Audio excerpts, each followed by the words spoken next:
Hi, I'm trying something new this week, and as you can tell, that's an NCAA 06 Dynasty. I'm not exactly sure how I'm going to format this video, so let me know what I should add or remove for the next time. I'm also choosing West Virginia, mainly due to the fact that I'm not sure how difficult recruiting in this game will be, so I chose a decent enough team. We're not perfect by any stretch of the imagination, being ranked 58th in the preseason polls, ranked B all across every unit on the team. I also want to point out that I left coach contracts on, which means I can get fired or just not brought back, and if that happens, well, the series will end. The team goals that we need to meet are finishing in the top 25, win the Big East title, and playing a bowl game in January. And considering we're 58th right now, well, we'll see how it goes. In 2K5, the game plan never seems to work when I want to do my rebuilds, but I might not be using them right. I'm gonna have to try a live stream one of these days and have you all help me out. But for now, in NCAA, our strategy is the spread offense, mostly spreading it to our running backs. We're primarily a run-first team that's neither too aggressive or conservative. On the defensive side of the ball, we're more balanced, slightly more pass-focused, but also slightly more aggressive. Now, before we take a look at our roster, just wanted to give a brief preview of the Heisman watch. Matt Leinart is the top candidate this year. His teammate Reggie Bush is also in the top 5. Only 2 running backs on here, with Adrian Peterson, a surprise name, Ted Ginn, Ohio State wideout, while Vince Young is the only other quarterback on this list. I wonder how it'll shape out at the end of the year. Now, moving on to our roster, top player on the team is the senior strong safety, Mike Lorello. He's more of a run stuffer than a playmaker, but he can do both. He's part of the Big East first team, and we'll see what he can do in his final year in college. Another first team Big East is Dan Moses. He's a junior left guard. It'll be interesting to see if he sticks around for another year. He's not the strongest lineman, sitting at an 88 strength, but he has the technique in both pass and run protection to keep teams interested in him if he does go pro after this season. Now, our second impact player on the team, the first being Lorello, is Jamil Adai, who also happens to be a first team All Big East. You can see why they lean towards pass defense when 2 of your top 3 players are safeties. He's very much like Lorello, doesn't really stand out on anything in particular, a jack of all trades but a master of none.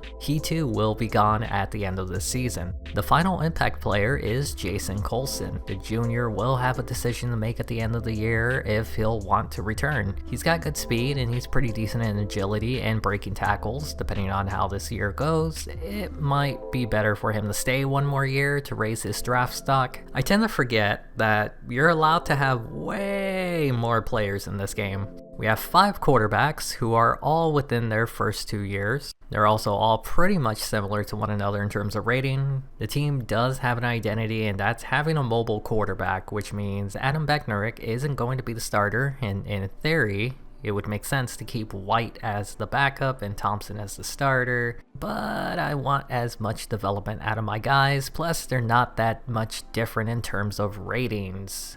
Both Sowers and Brown will be redshirted. Nate Sowers is a guy I have high hopes for as a quarterback. Obviously, Pat White will hopefully be a 4-year starter, but if he leaves early, maybe Sowers can have a good 2 years after him. At halfback, we have 2 solid starters in Gwaltney and Colson. I thought about redshirting Gwaltney, but I just had a feeling that I should let him have some live reps this year. I know there's Williams behind him and he could be good enough to back him up, but I just wanted him to be a true freshman, and Sladen did get redshirted. I may not go over everyone who got redshirted this year, just a heads up. Owen Schmidt is the starting fullback this season, probably until he decides to declare for the draft. There's really not much more I can say about him. He's fast. Wide receiver is a bit tricky. Our best player is a senior, Brandon Myles. He's not particularly great. We have a lot of juniors on the team as well, which is why I can understand the team focusing more on a run-first approach. I think in a few years, after Pat White leaves, we could potentially see the receiving group get better, but for now, I'm just going to have to wait and see how they develop. I'm putting some stock in Gonzalez as our golden boy in a few years, though. Surprisingly, we have a pretty good tight end. He's a senior, so we're going to be looking for a new one soon, but still. Behind Bailey, we don't have much going on. You know, for a team that's run heavy, their tackles aren't that good. I mean, Justice is good, but everyone loves Justice. We're going to be in a rough spot here since we have 3 seniors in this position, Justice being one of them, Garrett the other. We're in trouble. On the bright side, the interior of the line is much better. We already talked about Moses earlier this video. The other starter on the line is Sheffy. I wouldn't be surprised if he stays for another season to develop some more while we have 3 freshmen behind him, and honestly, I'm just getting ready for when John Bradshaw takes over as the leader of this line. I mean, look at his strength. At center, Hines is the starter. He's a junior, but behind him is Napier, who's a sophomore, and honestly, I wouldn't be opposed to starting him this season. I could also redshirt him if I wanted to, but I didn't. I might redshirt him next year depending on what happens to Hines, but I didn't do it this year because I like having depth. You never know when injuries can happen. Now, moving on to the defensive side, Ernest Hunter is our best defensive end. He's also going to the final year of eligibility, which means we better hope that these guys behind him can step up. It seems these ends are built to be balanced, but I typically want a defensive end to be pass rushers, which is more speed, but maybe they can convince me to switch it up and contain the end on rushes. I'm not thrilled about the defensive line. I like my interior to eat gaps and stuff to run. These players aren't eating shit. This is making me really interested in how this team is going to look in about 3 years, especially this defensive line. We need some mountains. Now, I'm all about speed when it comes to my outside linebackers since I tend to drop them in coverage. Obviously, the game plan is a balanced approach, which means being able to be a thumper when needed. There's a lot of work that this team needs, and I don't know if I can do it in a few years, especially when you're trying to be good at everything. I think in recruiting, I'm going to have to prioritize speed and hope they can improve around that. The team is looking desperate at middle linebacker. Again, not a lot of speed. I'm sure they're thumpers, but if I need them to spy or cover a back or tight end in space, it ain't gonna happen. I will say, when it comes to defense, I'm full on Al Davis. Speed, speed, speed, speed, speed. Even the cornerbacks aren't that fast. We're also quite screwed because Mims and McCann are in their final year. The players behind them don't look good, and I thought this was going to be a chill Dynasty series. I'm stressing out. We already discussed Jamil Adai. He'll be the starting free safety. Once again, lack of speed, but not a lack of talent. Jones will be taking over next season in his senior year, so at least here's a position we don't really have to worry about until then. We do got a lot of strong safeties. I already spoke about Laurel. If Jones does take a good leap, or if I can't find any good corners during recruiting, we can always experiment with some of these players. Malik is looking like a potential starter somewhere. We have talent, we just need to find a way to fit them where they can play. Now we have the guy who's got that dog in him.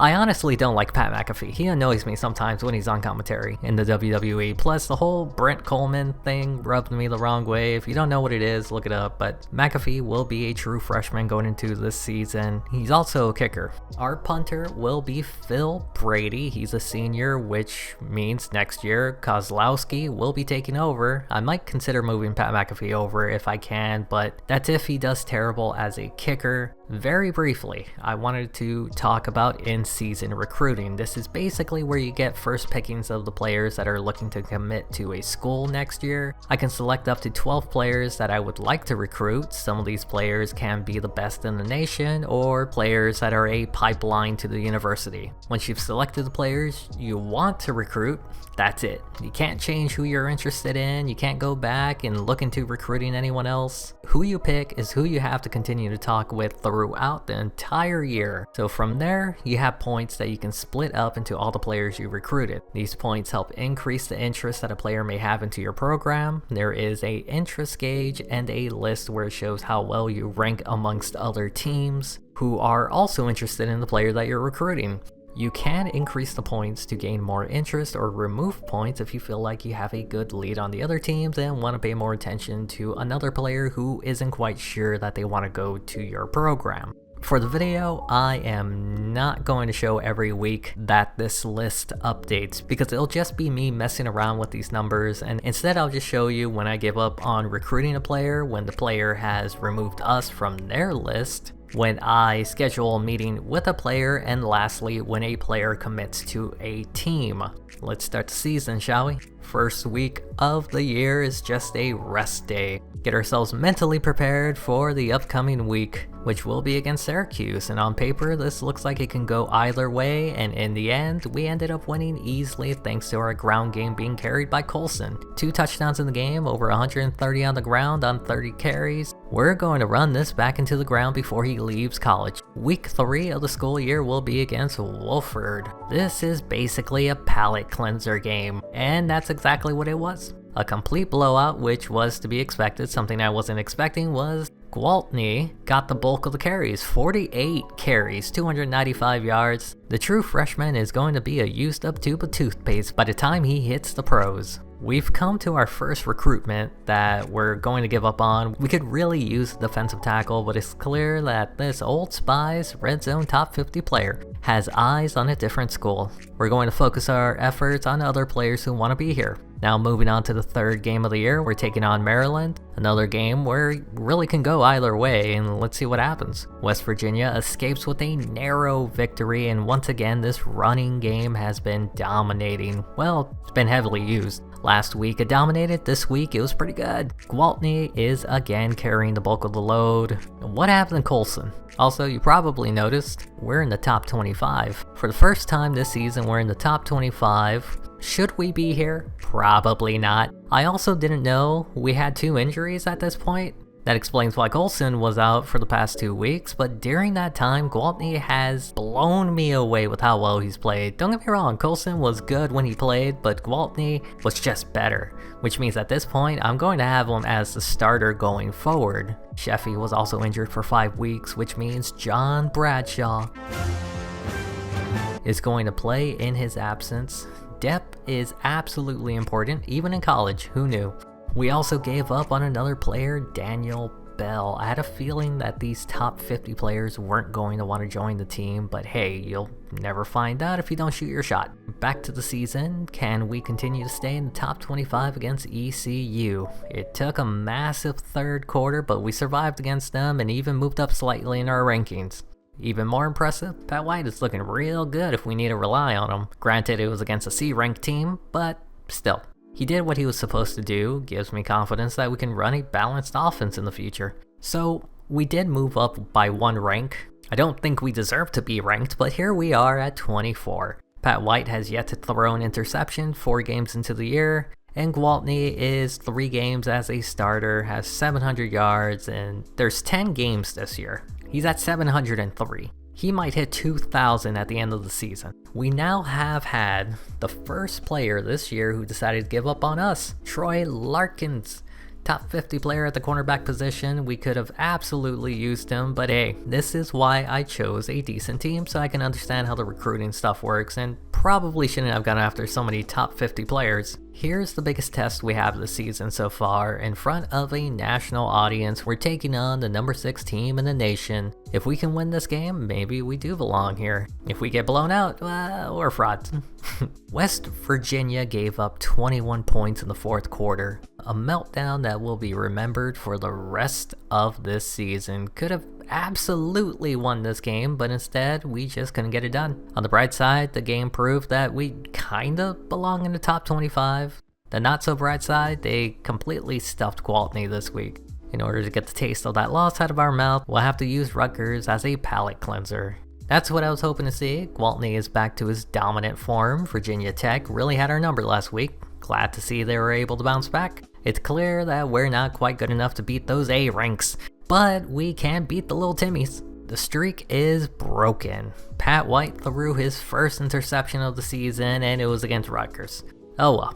On the bright side, Gwaltney is 70 yards away from going over 1,000 yards on the season. All in 5 games. We're now continuing to climb up the ranks. Number 20 in the nation, baby. No matter how high we get, there are still players who don't want to join our program. Corey Lee is another player I decided to give up on. We fought for a while for his love, but it turns out we don't need his love anymore. And I'll be honest, I still feel like we shouldn't be this high in the rankings. I think we're frauds.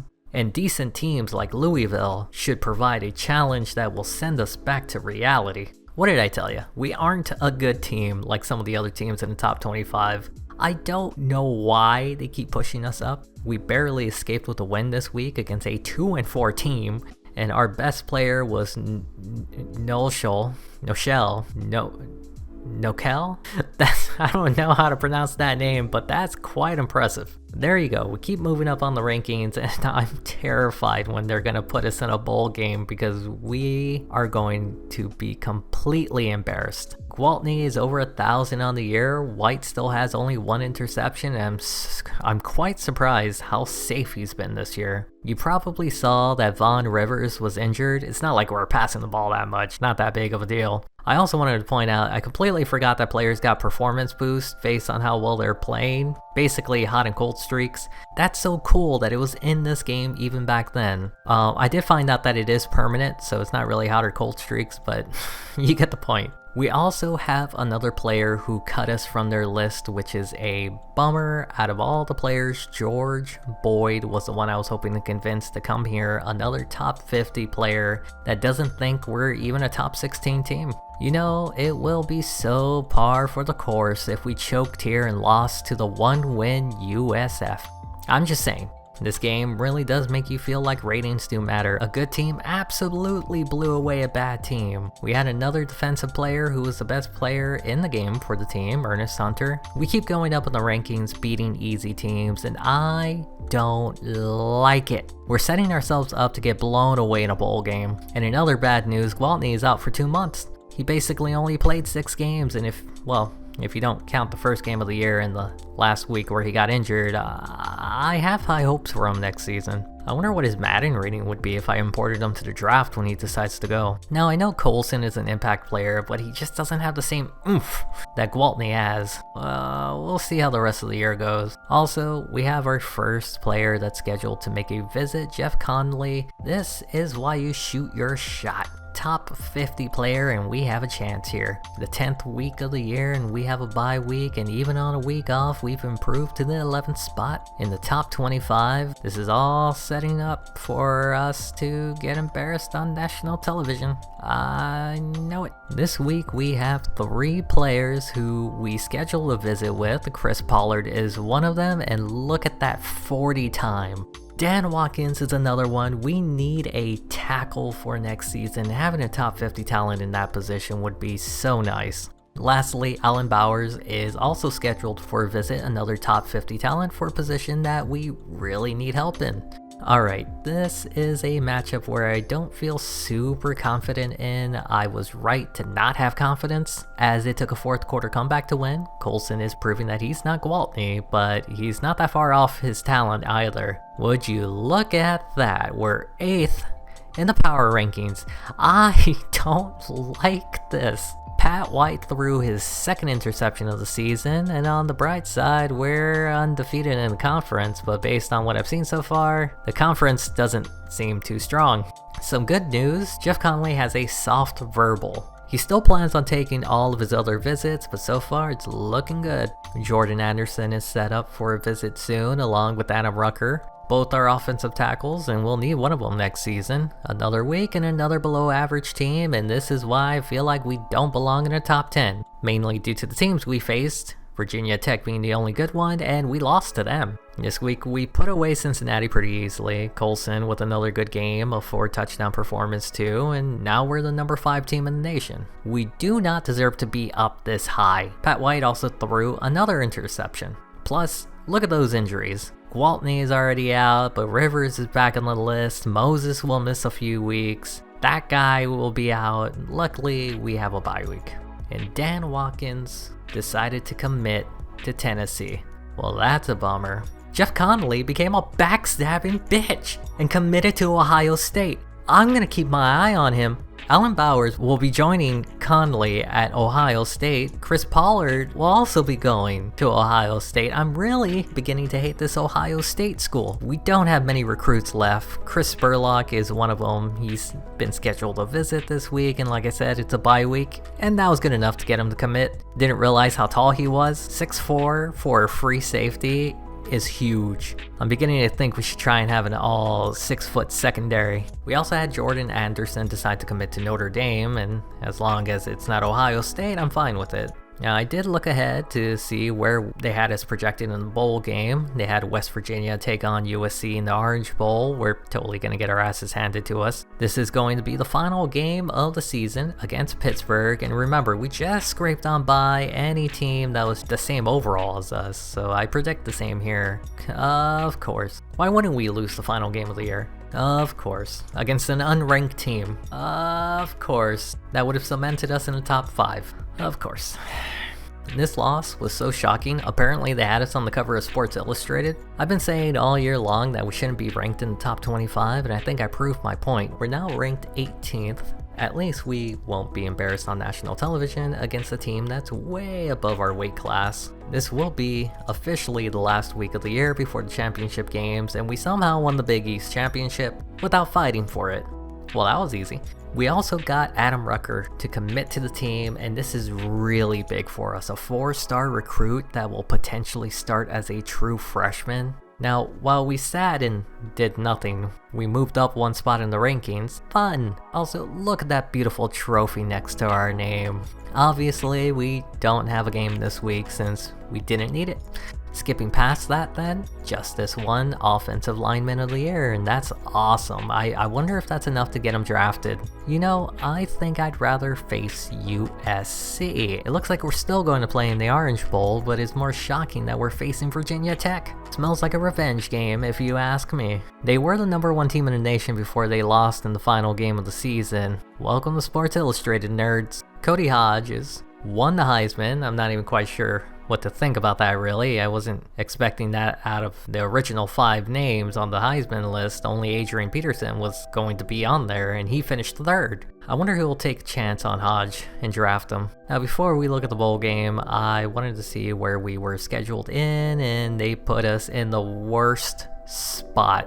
We're right before #1 and #2 face off, and we're right after #3 and the #4 team. We're like a breather match, you know, like in wrestling when they have a squash match after a good opener. We're the squash. I do think it was the right choice to let Pat White play. If the experience translates to next season in a ratings boost, I have confidence that the team will become more balanced relying on his arm. Since it seems like Gwaltney is on a different level, he's just built different. He's also going to be active for the bowl game. It says 2 weeks, but by the time we get there, the time will be simulated by the time we get to the Orange Bowl. I am interested in what Jason Colson does next year, if he chooses to stay or not. If he does, it might be a better option to have a running back by committee. Now, it's also the smarter move to come back and build up his resume, since this year was not the best performance by him. Our best receiver was Rayshawn Boldin. As you can tell, the team doesn't pass much, which is completely fine. We're heavily reliant on the ground game for now.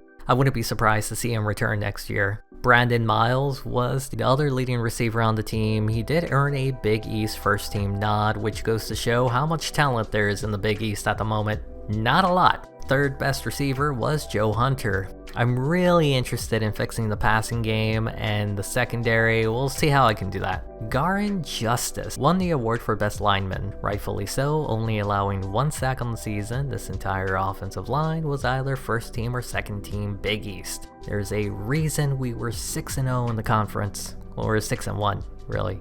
I don't expect a lot of these players to graduate or move on to the draft, and we'll have to wait and see. If we do, this offensive line is going to suffer the most. Travis Garrett with no sacks allowed. It helps that we don't pass a lot and the running game is successful due to talent at the position. Though we could do without Jeremy Hines' production this season. Interior pressure is the worst pressure for a quarterback, and 8 sacks alone for him is rough. John Bradshaw had 7 sacks, and I'm pretty sure he was supposed to be good at securing something. Well, either way, he's not good at securing a block. He's a freshman, redshirt, but it was still his first year. There's room to grow.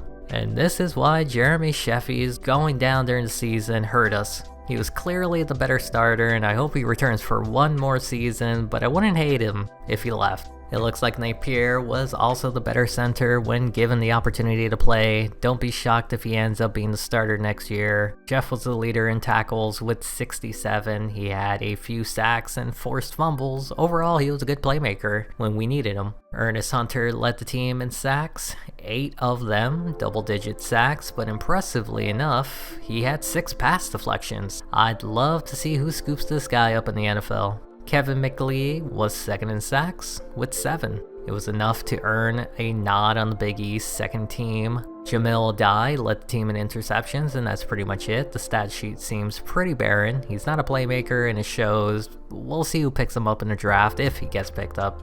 D. McCann led the team in fumble recoveries. The senior may not be a ball hog, but he's definitely a mole rat, scooping up those things off the ground. Last player on defense that deserves a mention, sophomore defensive end John Dingle. Had 5 sacks and a forced fumble, not a bad season. Pat McAfee was not a great kicker. Is it time that we switch it up, or do we let him ride it out for another season while Phil Brady is in the final year of eligibility? He was a second team Big East, not too many punts. His 32 net average doesn't look fantastic. Now earlier in the video I talked about how we're under contract, and once we're fired the series is over because I failed to make a dynasty. What happens when I meet those goals, which I didn't think I was going to?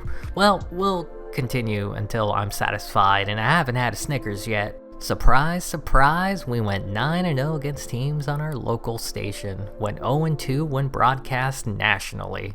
We're big chokers, which is why I am not happy to play against Virginia Tech again, this time with an even bigger audience. I am so not looking forward to the destruction that they're going to give to my ass. Now, before the choking and the ass tearing happens, we had an infraction which I completely forgot about in these games. It was an academic infraction. Apparently our tight ends falsified his personal information, and I'll be honest, as a person who went to college, I can completely say with complete confidence, he probably asked for help and they gave him the wrong information, so I just gave him a suspension of a quarter. It's really not that big of a deal. Now let's commence the splitting of the cheeks. We begin halfway through the first quarter. The Mountaineers are marching near the 40. Pat White with the play action and finds Rayshawn Boldin for the first. They're now in Hokies territory after the pass. It's a read option. White keeps it, has the edge, gets the first down, and you almost forget how quick he is as a quarterback. It's now 3rd and 16 at the 35. White takes the snap, has the time, moves out of the pocket, throws off balance to the end zone, and caught by Colson for the first touchdown in the game.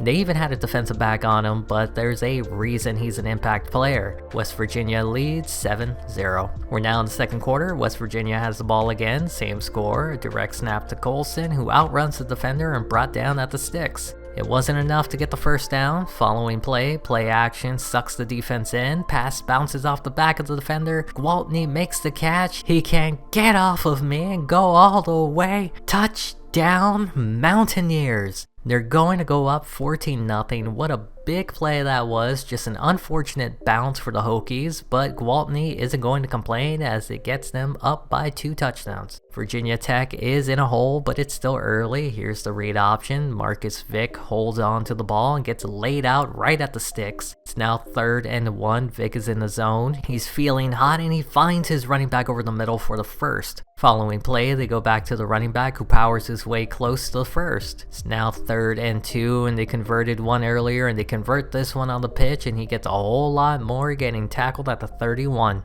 Less than 90 seconds left in the half. It looks like a pitch option, and Vic fakes it, jukes uphill, and gets them into the red zone. His brother was a playmaker, and Marcus is looking the same. This time he doesn't keep it. He pitches it to Emo, who has the edge, and the speed on defense for the Mountaineers is just not good enough. This was a problem for them, lack of speed, and you can see it there. Also getting bullied on the field. They're only down by 1 touchdown now in the third quarter. They hand it to Emo again. He squeezes through holes and breaking ankles out there. He was quiet early, but he's making some noise now. The next play, they go back to Emo, bounces off a tackle, gets past the first, and midfield, talk to the hand, and gets brought down near the 20. We're now at the start of the fourth quarter. Marcus Vick will sit in the pocket, going to the end zone in between 2 defenders, and that touchdown will tie the game up at 14. Remember when it was 14-0 Mountaineers? Good times. Good times.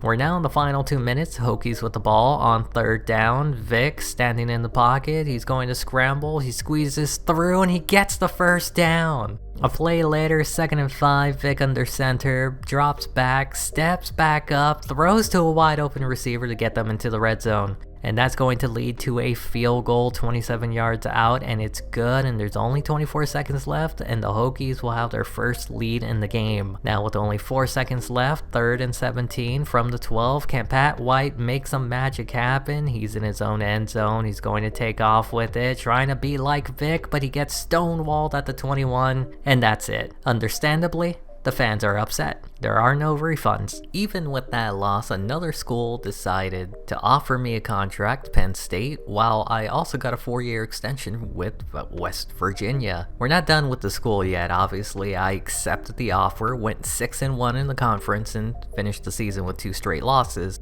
I probably shouldn't have gotten that contract. Well, too bad. No takesy-backsies. It's also going to allow me to see Pat White finish his collegiate career. We're still a 4-star program out of 6, but still good. The same as it was when I arrived. We did drop back down to the 21st spot in the rankings with that loss, considering that we were 58 when we started. I call this season a success, even with that bowl loss. Now let's begin the off season. In this video, I'm only going to show the first 3 steps because anything after that requires me showing the player progressions, and I'd like to keep that as a surprise for the next season. So the school budget is split into 3 categories: recruiting, training, and discipline. I have no clue what any of this stuff does. Seems to be fine for now, so I'll just keep it as it is, and let me know if you have a strategy of how you split up the points. We're now moving on to players that are leaving, and we have quite a few, but one that I am interested in keeping for another season, that is Jason Colson. I think he's pretty good. His speed is in the low 90s, and his breaking tackle along with agility is pretty decent. I don't think he's pro ready. Another year could do him good. He did have an injury last year, and I think if he stays healthy and rounds out his skills, I can see him having better success in the NFL. So I talked to him about staying for his senior year, but he told me he needed more time to think things over, and I said, "F that, you're coming back." Then he basically told me he wasn't ready for the next level. That's what I've been saying! I'm trying to help you! Mike Lorello will be saying goodbye to West Virginia. He did get a 2-point boost before leaving. He did end up getting drafted by the Green Bay Packers, 28th pick in the 3rd round. He's not going to be a starter for them this year, but we'll see if he gets some playing time. Jamil Adai is the 2nd player on the team that has improved since the start of the year, and he's also leaving for the draft. Surprisingly, he got selected ahead of Lorello, selected with the 3rd pick in the 3rd round by the Chicago Bears. I'm surprised he ended up being the better player, rating-wise, from our graduating class. We'll see how he does in his rookie season next year. And that is it. No one else from the graduating class made it to the NFL. I thought maybe Ernest Hunter would have made it. He wasn't there. Josh Bailey deserved the opportunity as a traditional blocking tight end. He didn't make it. Brandon Myles could have been a late round pick, but I can see why he didn't make it in the NFL. I'm really surprised that the best offensive lineman didn't make it in the NFL. Jeff, he didn't make it. Well, I can understand that one. His awareness is really doing most of the heavy lifting. But I mean, Anthony Mims could have been a late round pick. Same with D. McCann. Travis Garrett could have been an undrafted project player. Phil Brady. Okay, I can see why he didn't make it. Aaron Howell should consider being an accountant. Smith should ask Howell how to be an accountant. I did want to see who the best player in the class was before exporting them, and it was Brickhouse Ferguson. I'm surprised he was 2nd team All ACC. He ended up going first overall to the San Francisco 49ers. Alex Smith's blindside blocker, obviously you have to nerf their ratings, but he's still really strong. Now we're off to the recruiting class. The yellow states are our pipeline states, and I'll be honest, I've been trying to figure out how the heck am I going to show this, because it's incredibly boring to watch, but basically I'll show you how to get started, and I'll just skip to when a player commits to the team, similar to the in-season recruiting. First and foremost, I took a look at the breakdown. I like to focus on positions of need first, and here would be the outside linebackers and cornerbacks. Then I focus on positions that have 0 freshmen, such as the entire offense and defensive line. Keep in mind, we only have 25 scholarships to give out, and we already have 2 players committed to us from the in-season recruiting. Now that we know what to focus on, we can select any of the pipeline states. We can select any of the states really, and once we're in, we can select players that are interested in us. They don't need to be interested, but it gives you the best chance into recruiting them. You can scout each prospect in the beginning. I'll give you a more accurate telling of their skill set. It will cost some points, but they're cheap and affordable, and just like the in-season recruiting, you only have so many points each week to spread out to all the players you want. On the right, you can see all the other teams that the player is interested in and who you're competing against. In order to start the recruiting process, you have all these options, from a phone call to an in-home visit by the assistant or head coach, even sending the house. I don't think it's an actual house, I think it's a metaphor, but when you select one of these, you must also select a pitch. On the right, you'll see all the pitches used. When you guess correctly, it'll show a green plus next to it. I'm not sure if the plan is to find out which pitch works, then send the house using that same pitch, or if the game punishes you for using the same positive pitch twice. I couldn't tell. Now that I got that out of the way, I had to do this for an hour, and most of it was me quickly getting things out of the way once I got into a flow, which is why I'm just going to skip to the end of each week. There's 5 in total, and show you what players have committed to the team. The first week, we had no commitments, which is fine, it's the first week. The second week is a different story. We got our first commitment this recruiting period. It was a 4-star cornerback, Ryan Griffith. He's just a superb athlete. Look at his hands. Look at his speed.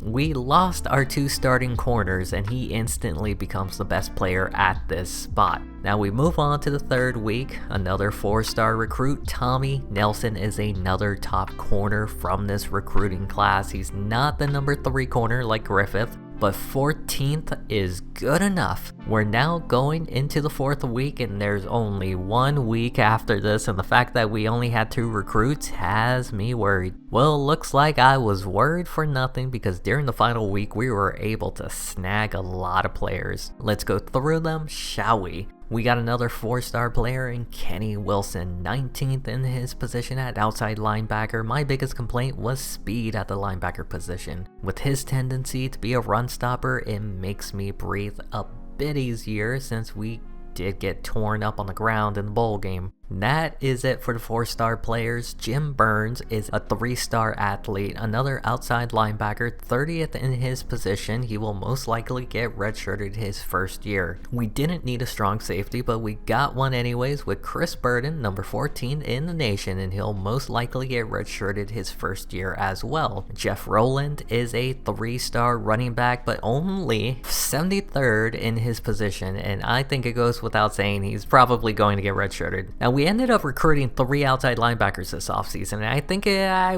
might have gotten a little overboard, but I wasn't expecting to get those 4-star guys. Either way, he's most likely getting redshirted. Jonathan Williams, we lost the tight end. This is simply to replace his spot, and he's also more disciplined, so no need to worry about falsifying information from him. We also recruited a fullback. We had no freshmen there. Now we do. I do want to state, I never recruited a running back. They just somehow ended up on the list, which makes me wonder if the computer recruited some players for me, which is fine, but could they not have gotten some offense and defensive linemen for me? Just saying. Well, I think that'll be it for the video. Let me know what I should add or remove in the later videos. I just really felt like some of the recruiting was boring and slow, which is why I cut so much of it out. If I ever do a live stream, I wouldn't mind going over an off season just to show it off more, but it's really not that interesting. And with all that said and done, I'll see you in season 2.